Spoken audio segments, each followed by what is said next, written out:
Ya, jadi ya pembiasaan, apalagi pelatihnya juga baru ganti lagi ya dari Lampard ke Tuchel. Mungkin kita coba ke hasil-hasil yang lain. Di Serie A ada Spezia 3 melawan Crotone, kalah Crotone, dan Parma Milan kalah juga melawan 10 dari Milan. Dan ada Torino yang menang 1-0. Mungkin ini aja yang saya tahu. Kemarin Juve belum main ya kalau nggak salah. Malam ini. Juve, Napoli, Inter, malam ini. Iya, Juve malam ini. Oke, mungkin kita bahas udah menang 2-1. yang udah menang. Menit 5-2. Memang agak seru di Liga Italia ini, peringkat 2, 3, 4. Ke peringkat satunya Inter memang agak susah. Kalau nggak salah tinggal 8 pertandingan lagi ya Serie A ini. Iya. Iya. Dari hasil Milan lawan Parma ini, karena ya saya juga pendukung Milan. Menurut Bang Andre sendiri dari permainan kemarin, itu kenapa ini saya menyorotinya lebih ke Ibra yang di kartu merah ya? Ibra kartu merah ya, Bang. Itu saya agak nggak ngelihat itu kartu merah. Kartu merah karena apa? Padahal ya nyeleding enggak. Karena dengar-dengar kan karena provokasi wasit, atau memang kita tahu sendiri kan Ibra wataknya kayak gitu. Atau mungkin Bang Andre tahu bocoran kemarin Ibra itu kenapa kok bisa di kartu merah? Dia sebenarnya benci sama VAR itu, Ibra ini. Oh iya. Kan VAR ini kan udah meruntuhkan drama sepak bola ya. Ya, jadi sportivitasnya hilang banget gitu ya. Iya. Udah diatur sama mesin lah istilahnya. Tapi yang saya ini kita juga sambil bahas VAR ya. Kalau bahas VAR yang kemarin juga Liverpool sempat dirugikan sama VAR. Mungkin kita semua kan pernah tuh main PES, main bola, main FIFA atau yang lain, itu kan kayak offside itu ada otomatis. Kenapa kok pertandingan bola yang sesungguhnya itu nggak menerapkan mesin otomatis? Kayak kalau yang mesin otomatis kalau nggak salah sudah ada sih. Goal line teknologi itu kan udah pakai mesin itu ya, jadi masuk gawang atau enggak, udah melewati garis atau enggak, itu kan kalau nggak salah udah pakai mesin. Nah kalau kita main PS itu kan tiba-tiba offset tuh otomatis, jadi kita mau seperti apapun pemain ya, kalau mereka offset tetap offset itu. Tapi ya tetap VAR ini ya yang jadi ya nggak manusiawi ya kalau kita lihat kan. Memang banyak pro dan kontra. VAR ini malah semakin gampang set match itu. Maksudnya settingan itu liga, maksudnya pertandingan di setting itu lebih gampang. Siapa yang kalah, siapa yang harus menang itu daripada sebelum ada VAR. Padahal tujuan VAR awalnya kan membantu sang wasit kan. Iya, membantu. Aja sekarang yang menentukan kan wasit sebenarnya. Cuman ya itu tadi, antara wasit utama sama yang jaga VAR biasanya kadang nggak ini. Jadi masalahnya di situ, Mas Yan. Iya, kayak Ronaldo mencak-mencak ya di lapangan kemarin. Iya. Waktu lawan itu ya pas Portugal itu kan nggak ada VAR-nya. Malah itu nggak ada VAR-nya kan. Karena kan nggak semua kan untuk National League itu kan belum semua negara menerapkan VAR gitu. Jadi Portugal kemarin main itu negara tersebut nggak pakai teknologi VAR, makanya mencak-mencak. Ya benci-benci tapi rindu lah itu pokoknya pakai VAR ini. Iya. Tetap yang benci itu ketika tim kita dirugikan. Kalau tim kita diuntungkan, kita nggak benci sama VAR. Iya. Tapi seninya hilang ini Bang Andre ya. Di seni sepak bola itu kontroversinya biasanya gol yang saya ingat dulu itu waktu zaman masih ya belum ada VAR sih, maksudnya Piala Dunia 2010 yang Lampard tendangannya masuk. Itu belum ada chip kan di dalam bola kan. Masuk tapi nggak masuk. Iya. Terus diganti Piala Dunia. Kayak gitu itu yang seru harusnya itu kan. Kontroversi seperti itu malah nggak ada bumbu-bumbunya, hilang gara-gara VAR. Iya bumbunya sekarang rasisme bro. Rasis jadinya. Larinya keras. Aduh itu. Benar-benar. Ya, tapi kalau ngomong Milan ini sebenarnya Milan tahun kalau dibilang tahun emas, tapi bisa jadi bumerang juga, karena itu kan pemain pinjaman ya, belum tentu musim depan mereka pakai jasanya mereka lagi gitu. Agak rentan beberapa. Iya. Tapi saya sih sendiri ngelihat pertandingan semalam ya, yang saya bandingin dengan pertandingan sebelumnya waktu seri lawan Sampdoria itu kan, waktu seri lawan Sampdoria itu waktu starting line up yang dimainin Krunic sama bahkan Rebic itu mainnya babak kedua, dan ya kayak nggak mempertahankan starting line up. Saya lama-kelamaan ini sama Pioli ini kesel juga ya. Padahal kalau kayak semalam main kan langsung tuh Rebic, Hakan, Selemakers, dan ya emang kayak itu ya starting line up yang jaminan gitu, jaminan menang lah, dan bahkan jaminan permainan bagus. Saya lihat permainan babak pertama kemarin bagus, langsung unggul 2-0 kan. Pioli. Menurut Bang Andre, ya Pioli ini sebenarnya kayak Solskjaer sih, nggak jauh beda ya sebenarnya. Begitu media mau bilang Pioli bakal dipecat, dia bagus langsung menang besoknya. Butuh tekanan ya, Bang. Jadi harus ada harus ditekan dulu ya. Karena gini, ini duet Maldini sama siapa nama satu lagi, Masara ya, siapa? Ricky Masara. Nah, Masara ya. Sebenarnya ditakutkan sama Pioli karena program mereka ini kan out of the box ya. Programnya Ricky Masara ini kan out of the box. Jadi Ibrahim Diaz yang kita lihat cukup stabil aja enggak seperti memanenkan Tomori gitu. Kan mereka memainkan Tomori gitu. Padahal kayak kita lihat Ibrahim Diaz itu kan cukup stabil ya mainnya ya. Cuman ya kalah jam terbang lah sama Calhanoglu itu. Cuman itu tadi kayaknya cuman satu tahun ini udah dia lihat perkembangannya, udah nggak akan diperpanjang itu. Jadi Maldini sama Masara ini ada planning lagi nih ke depannya gitu. Karena aku dengar kabar memang target Milan tahun ini nggak peringkat 1 juga, tapi champion ya, masuk champion gitu. Karena nanti kalau udah champion kan biasanya kan bonus-bonus dari champion itu kan besar itu.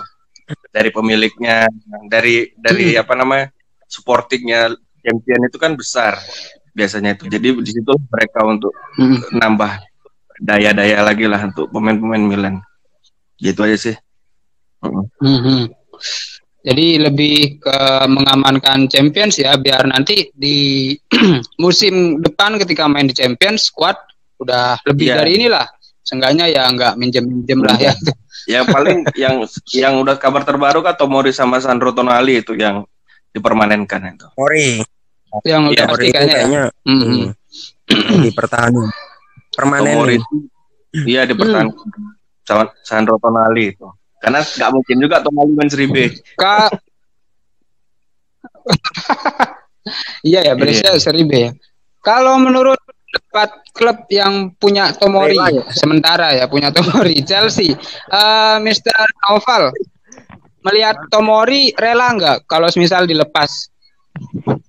Tapi di Chelsea juga nggak dimainin sih, lagian ngapain nggak dimainin, ya udah main di Milan starter terus. Kan bisa. Kalau ini pelatih jadi kalau gimana Tomori di Chelsea? Kalau Tomori lebih baik dijual ke Milan, cuma klausul buyback kalau saya gitu. Jadi biar berkembang ya buyback. Jadi biar di Milan dulu, nanti kalau udah bagus ke Chelsea lagi. Karena di Chelsea persaingannya lagi bagus nih. Ada Christensen, Thiago Silva. Oh, Christensen lagi bagus-bagusnya. Thiago Silva juga sama bagus. Nah, cuma kemarin aja yang blunder kartu merah itu pun gara-gara Jorginho salah passing. Dia jadi akhirnya 2 kartu kuning. Dan itu kontroversial juga sih, gara-gara par juga tuh. Emosi sama wasit tuh. Ya sedikit curhat. Itu aneh. Jadi memang kalau Tomori lebih baik dijual ke Milan, cuma ada opsi buyback. Kayak Madrid ke Morata, kasih Juventus, tunggu berkembang, terus beli balik ke Chelsea. Ke Madrid. Tomori juga gitu. Biar berkembang di Milan. Karena di Chelsea juga nggak mungkin kepake, takutnya kayak Abraham. Itu aja. Tapi kalau baik gitu apa nggak takut kayak Pogba? Pogba dilepas gratis, pas dibeli lagi jadi rekor sama MU. Sekarang mainnya biasa aja. Saya ngeliat mainnya Pogba itu udah nggak jauh beda dengan mainnya Eka Ramdhani ya. Cuma ya kadang aja beberapa kali itu bagus. Eka Ramdhani. Ya mungkin kita bahas karena ini banyak yang mau dibahas termasuk prediksi leg kedua nanti. Ini belum dibahas juga tadi ya hasil Champions. Nantilah sekalian leg kedua ya. Di Liga Jerman ada Bayern Munich melawan Union Berlin 1-1, Eintracht Frankfurt lawan Wolfsburg 4-3, Hertha Berlin lawan Gladbach seri 2-2 dan Leipzig menang 1-4 melawan Werder Bremen. Dan Dortmund juga menang dramatis melawan Stuttgart 2-3. Ini yang saya lihat pertandingan Bundesliga, saya nggak begitu ngikutin juga Bundesliga, tapi memang kayaknya peringkat 1, 2, 3 ini cukup ketat ya antara Bayern Munich, Frankfurt dengan Leipzig. Bayern Munich ini kok jadi seri lawan Union Berlin, ini kan termasuk tim promosi ya.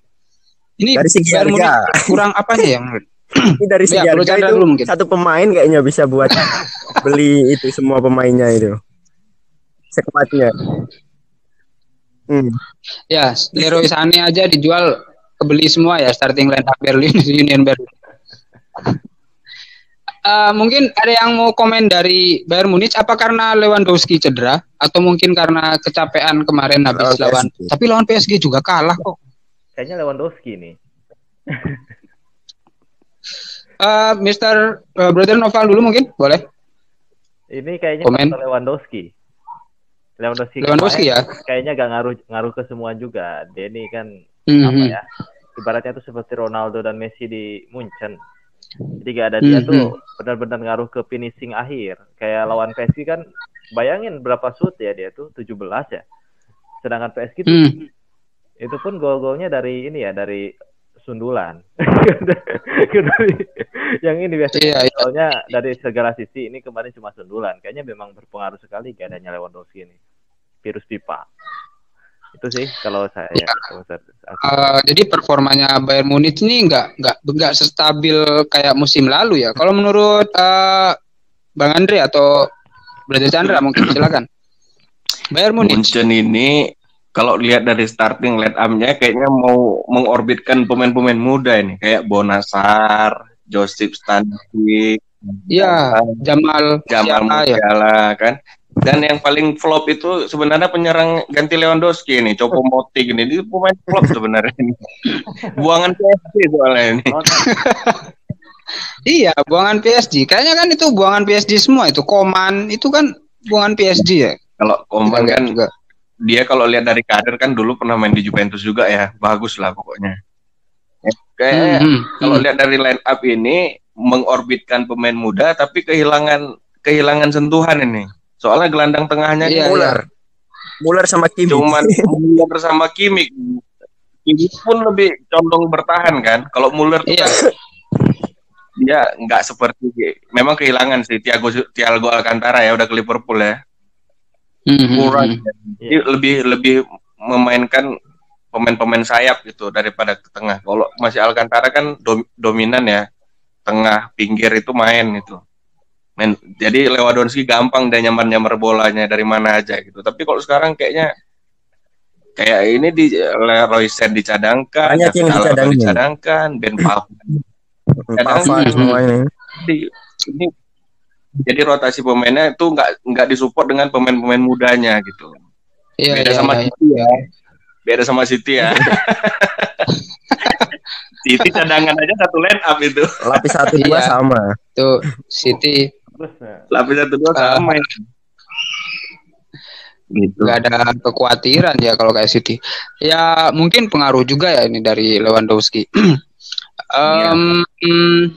Mungkin kita karena nggak begitu mengikuti Bundesliga, ya mungkin kita lihat dari akhir-akhir aja ya. Tapi yang saya soroti di sini Dortmund, di mana superstar mereka Haaland kemarin belum mencetak gol meskipun menang cukup dramatis, sempat ketinggalan 1-0. Saya ngikutin pas 1-0 itu, tapi ternyata Akhirnya menang juga 2-3. Menurut Brother Chandra, Bro Chandra. Untuk Dortmund kemarin sama Stuttgart ya. Ini ada. Ya mungkin secara statistik keseluruhan permainan Dortmund lah. Ini kan nggak stabil ya. Mereka kan sebenarnya andalannya tinggal di Liga aja kan. Dengan Champions ya, sorry, Champions juga masih.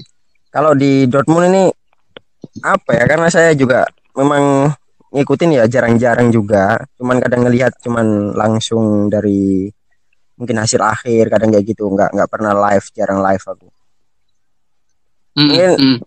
Ini sih siapa sih? Haaland masih terlalu menggantungkan kalau depannya sih. Kalau depannya ada pelapisnya siapa? Nggak ada lagi kan kayaknya. Mungkin biasanya kan dia striker tunggal kayaknya ya. Iya sih, nggak ada lagi ya. Kalau semalam ini duetnya bagus ini dari dua pemain muda yang disorotin kan, di sisi lain mungkin yang kelasnya masih jauh itu dari strikernya.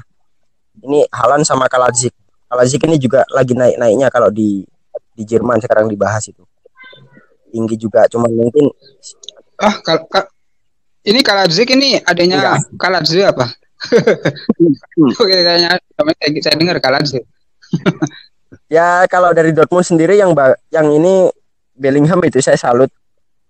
Kalau tengahnya belakang striker itu nanti kemarin pas muda-muda semua kan, Bellingham, Reina itu.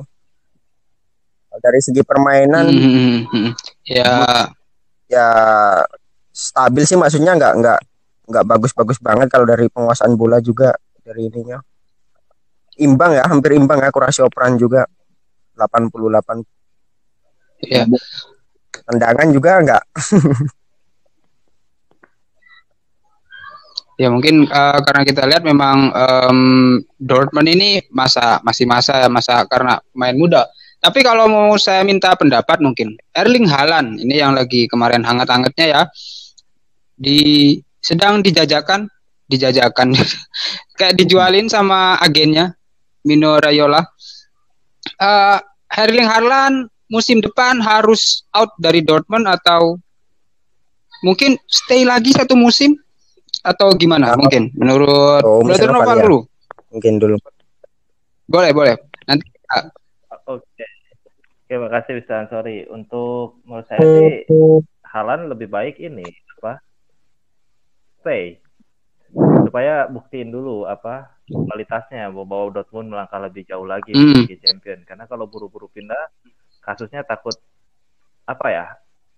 lempem. Contoh kalau buru-buru pindah, banyak striker yang lagi on fire terus pindah jadi melempem, banyak kasus. Nah, lebih baik menurut saya sih bertahan aja dulu, ningkatin dulu permainan, terus bawa Dortmund melangkah jauh. Nah, baru 2 musim musim depannya lagi pindah. Karena memang ini sih untuk meningkatkan permainannya juga. Kalau bisa sih pindahnya ke Chelsea. Ya, diambil aja. Kalau menurut Brother Chandra, kalau dari gimana? Haaland. Beberapa sumber kemarin, maksudnya dari berita-berita yang saya baca itu kan, kalau direkturnya pokoknya kalau ada yang berani nebus di atas berapa kemarin 100 berapa itu dilepas. Gitu aja. 120 ya, 180, 180. Gituan, antar gituan lah. 180 juta lah. Harga Neymar ya. Nah, itu klub manapun dilepas. Sama si direkturnya juga kayak gitu bilangnya. Kalau Dortmund sih saya kira udah nggak kaget lagi, maksudnya dari dulu kan dicomotin terus kan, langganan. Mau pemain bagus dicomotin, pemain bagus cari zamannya Klopp itu kan. Tuchel ini udah jadi budaya kayak gitu. Jadinya mau di bahasanya ditahan itu ya nggak bisa lah. Tapi itu tadi syaratnya yang Haaland itu 180 ya dilepas. Oke. Kalau menurut Brother Andre mungkin gimana ini Haaland? Drama Haaland ini kan kayak kita lihat tahun sebelumnya kan Jadon Sancho ya. Kan Iya. Selangit-selangit ini kan. Rupanya Jadon Sancho ini nggak seperti star syndrome lah. Ini takutnya Erling Haaland ini star syndrome juga ini. Karena kalau pribadi ya striker Eropa kayak Norwegia gini kayaknya butuh waktu di Jerman dulu lah untuk pindah. Betul kayak Brother Noval. Karena kalau dia langsung ke Real Madrid, Barca itu kan tujuan akhir ya. Tujuan akhir persepak bola ke Real Madrid, Barca itu mungkin level tertinggi dalam prestasi bolanya mungkin di situ gitu. Tapi kalau terlalu cepat dia keluar dengan umur masih 20 tahun, kayaknya jadi flop juga itu kok keluar nanti dia. Gitu. Iya. Jadi takut ekspektasinya tinggi ya nanti. Karena masih muda kan, Haaland ini masih 21 apa? Iya, 21 jadi ya kalau nggak salah. Jadi kan banyak pemain-pemain yang umur 20-21 itu kan coba peruntungan di klub-klub besar itu kayak nggak usah jauh-jauh itu. Siapa namanya yang di Martin Odegaard itu. Iya. Itu kan orang Norwegia juga. Waktu dia beli Real Madrid kan dengan usia 16 tahun kan termasuk mahal itu. Ya Jupanya jadi flop juga. Terus yang dari Barca itu yang sekarang main di Celtic ya kalau nggak salah itu siapa namanya? Halilovic. Hilang. Halilovic itu kan. Sudah hilang. Halilovic juga seperti itu. Sempat dimain di Milan juga itu. Rupanya bangkit juga rupanya. Sempat jago waktu pramusim ngegolin tapi hilang terus ini juga. Ya, jadi apa namanya? Ya namanya kan kalau agen itu kayak siapa namanya itu? Mino ya? Raiola. Nah, jadi agen-agen itu kan yang penting kan bukan dilihat dari segi sepak bolanya tapi dari segi bisnisnya nih.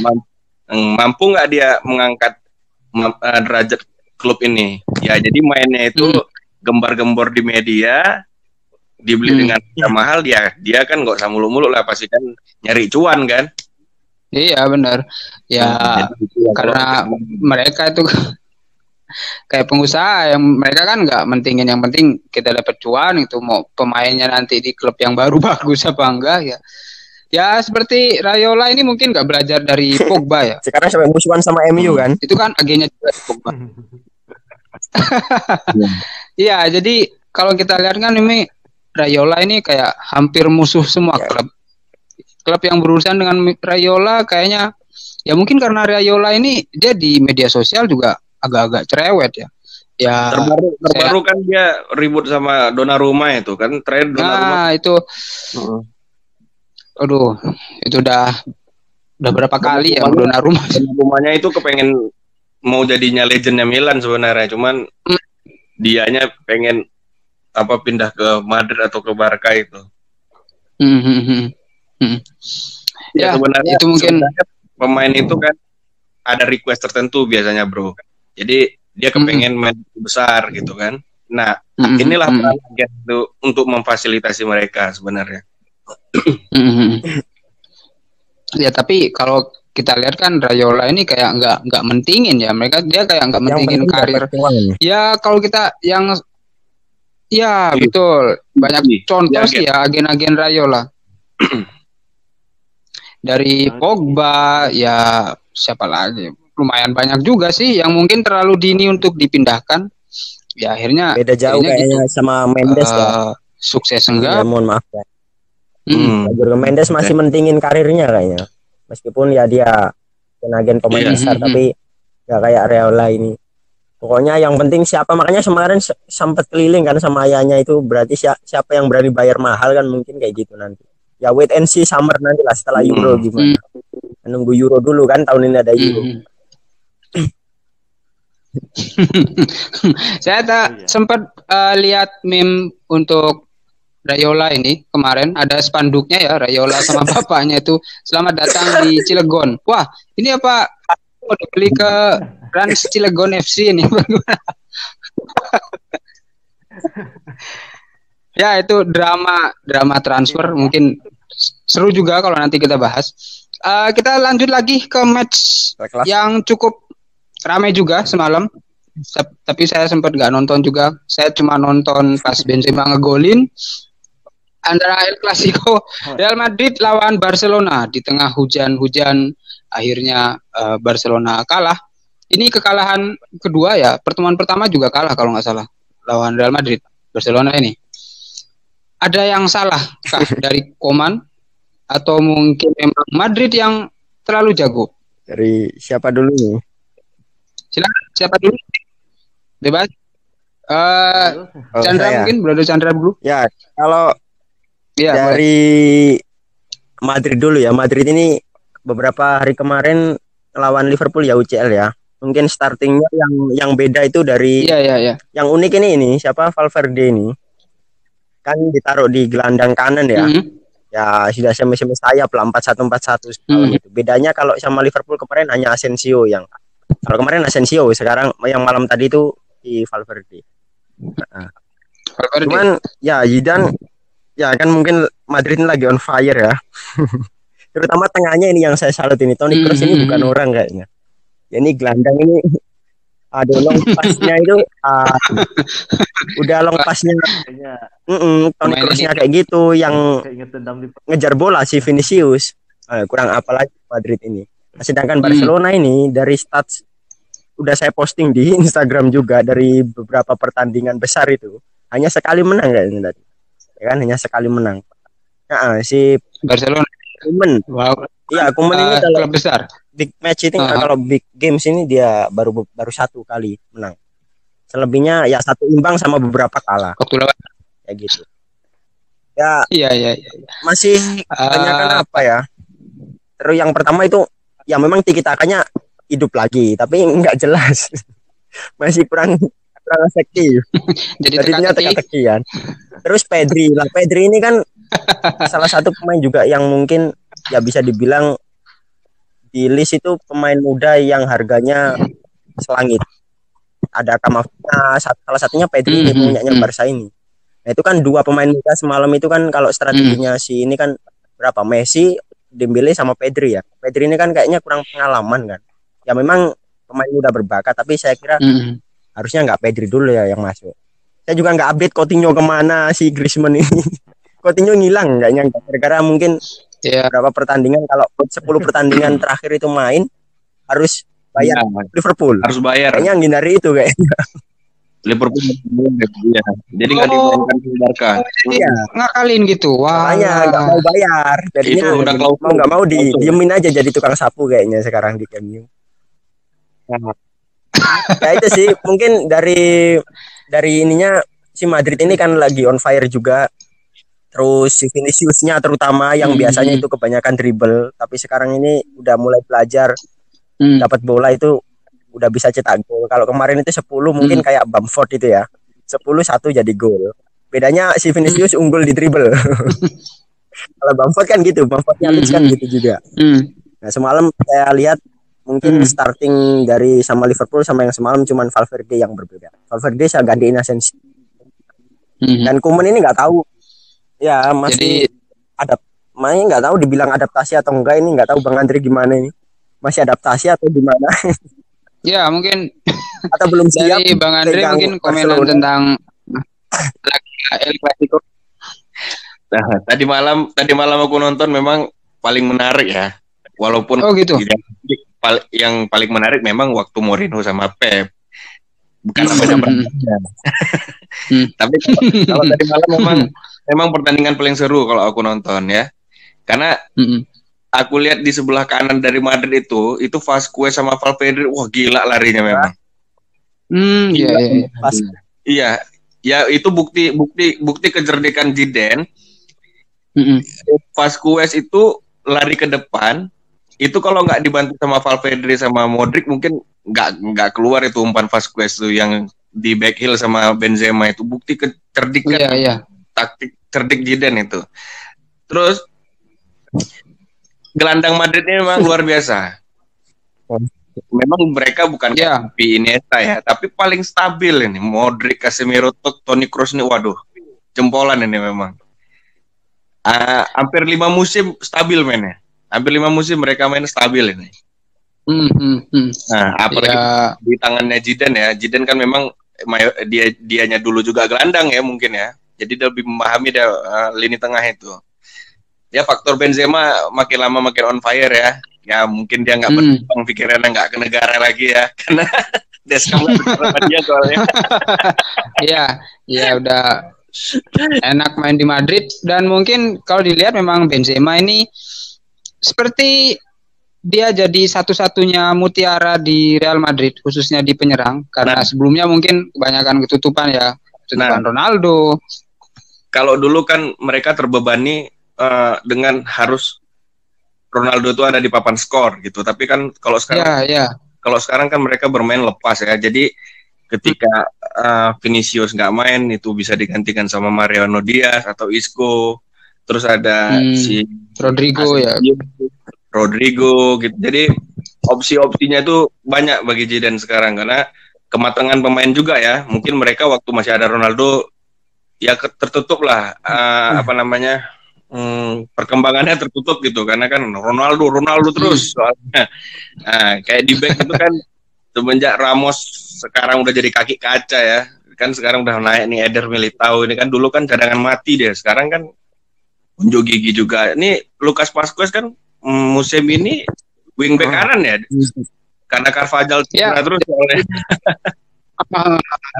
Lucas Vazquez yang utama itu. Iya. Kanan Spanyol itu. Iya,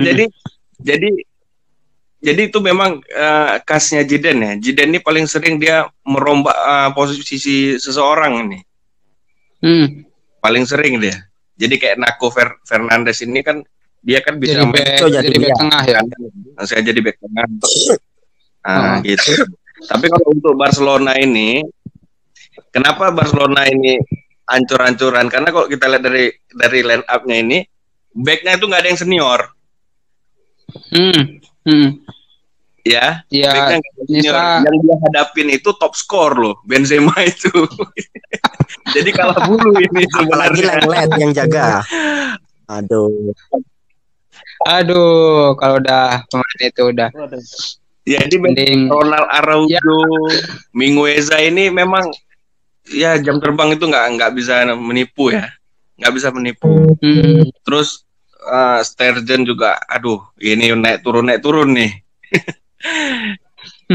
naik turun nih. Padahal turun pas lawan big match aja ya. Iya, karena kan padahal ini ajang unjuk gigi dia mau geser Neuer kan di Jerman kan. Iya betul. Kalau menurut Brother Noval mungkin nih terakhir pendapat dari Brother Noval dari pertandingan El Clasico kemarin. Ya sama aja kayak ini ya kemarin minggu. Yang menarik sebenarnya bukan di permainannya tapi di ini yang akhir-akhir di Modric yang ribut. Casemiro ya. Masalah VAR juga. Kartu merah. Iya. Yang jatuh kartu merah. Terus yang penalti yang Koeman ngamuk-ngamuk padahal Koeman nggak ngasih lawan Peladoni kan dia jelas-jelas main basket tuh siapa yang Barca. Nah itu kan Firpo sekarang ini di keluar di media sosial kan digembosi terus harusnya penalti terus perpanjangan waktu. Nah padahal dari segi permainan emang Barca kalah dari efektivitas Madrid terutama Toni Kroos dan juga tadi Benzema dan Vazquez ya yang Brazil tuh yang bagus banget kemarin. Tapi dari segi permainan emang kalah jauh Barca. Messi mati kutu. Messi udah berapa 7 kali pertandingan ya tidak nyetak gol ya. Faktor Otis juga ya bro ya. Lebih ke AMF ya mainnya sekarang ini di bawah Koeman sekarang. Ya, lebih ke AMF. Jadi mungkin saya potong dulu ini. Jadi kalau Messi ini gimana ini? Mungkin apa jadi El Clasico terakhir Messi atau mungkinkah ada peluang Messi untuk bertahan sehingga masih ada El Clasico dengan Messi lagi musim depan? Ya, siapa ini? Bro Chandra atau mungkin bisa jadi terakhir ya kayaknya sih. Karena ya udah perpanjang kontrak apa belum dari ininya beritanya belum kan? Nah, belum ada, cuma emang wacana presidennya aja kan. Kadang orang pensiun aja bisa balik kok dia, apalagi yang bukan maksud apa ya. Memang kemarin itu sudah santer-santer ke City, tapi ini ada berita kayaknya kembalinya ke New Old Boys. Kalau dari beberapa source itu, ya tunggu aja sih. Kayaknya ya bisa jadi terakhir, bisa jadi. Soalnya ini ada berita gini, misalkan mungkin Xavi ini kan lagi bagus-bagusnya juga kan di Al-Sadd. Tapi dia mau balik asal mungkin kayaknya Messi keluar. Gitu. Jadi biar dia bisa ngembangin permainan. Nanti anak didiknya yang dari La Masia, apalagi sekarang kan presidennya kan udah yang lama. Tapi kalau masih Messi kayaknya dia belum ini, masih matengin dulu di Al-Sadd. Oke. Kalau menurut Bro Andre mungkin gimana ini? Messi sudah cukupkah Messi di Barca atau mungkin Messi ini pun kadang-kadang out aja? Rossi yang nggak tahu diri dia di Barca ini. Seharusnya itu dia itu udah memikirkan ya waktu ya aku paling suka gini contoh. Kayak Mourinho di Inter ya. Halo. Ya. Udah gimana Bang? Seharusnya Messi ini kayak Mourinho waktu di Inter Milan. Setelah dia champion dia langsung keluar. Jadi namanya tetap harum kan. Nah ini drama-drama dia nggak jadi pindah, opsi pelepasan ini. Jadi permasalahan Messi ini bukan hanya di internal Barca, jadi sempat La Liga. Karena kalau Messi keluar, La Liga ini bisa turun ratingnya.